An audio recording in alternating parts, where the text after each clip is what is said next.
ഓരോ ദിവസവും തേങ്ങയുടെ വില കൂടി കൂടി വന്നാൽ നമ്മൾ എന്ത് ചെയ്യും? തേങ്ങയില്ലാത്ത കറി ഉണ്ടാക്കും, അല്ലാതെ വേറെ വഴിയില്ലല്ലോ.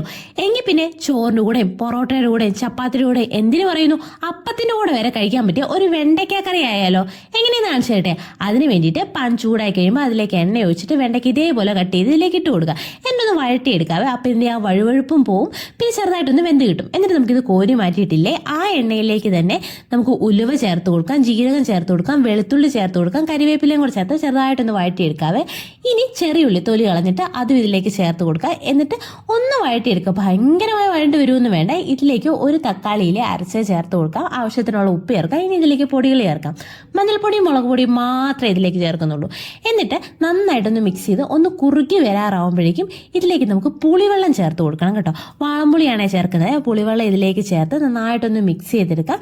ഇനി ഇതിലേക്ക് കുറച്ച് വെള്ളം കൂടെ ചേർക്കണേ. വെള്ളം കൂടെ ചേർത്ത് എല്ലാം കൂടെ ഒന്ന് മിക്സ് ചെയ്ത് ഒന്ന് തിളയ്ക്കാൻ തുടങ്ങുമ്പോഴേക്കും ചെറിയൊരു മധുരത്തിന് വേണ്ടിയിട്ടില്ലേ കുറച്ച് ശർക്കര നമ്മൾ ഇതിലേക്ക് ചേർത്ത് കൊടുക്കുന്നുണ്ട്. ഇനി നമ്മൾ ആദ്യം ഉണ്ടാക്കി വെച്ച ആ വെണ്ടയ്ക്കയില്ലേ അത് ഇതിലേക്ക് ചേർത്ത് കൊടുക്കാം. കുറച്ച് കരിവേപ്പിലയും കൂടെ ചേർത്ത് അടച്ചു വെച്ച് നന്നായിട്ട് തിളച്ച് കഴിയുമ്പോഴേക്കും കറി റെഡിയായി. ഇനി ഒന്ന് കടുക് താളിക്കേ വേണ്ടൂ. ഒന്ന് കടുക് താളിച്ച് ഇതിലേക്ക് ഒഴിച്ച് അടച്ചു വെച്ച് ഒരു 5 മിനിറ്റ് കഴിയുമ്പോൾ നന്നായിട്ട് ഇളക്കിയെടുത്തതല്ലേ നമ്മുടെ അടിപൊളി വെണ്ടയ്ക്ക കറി റെഡിയാണ് കേട്ടോ. ട്രൈ ചെയ്ത് നോക്കിയിട്ട് അഭിപ്രായം പറയണേ.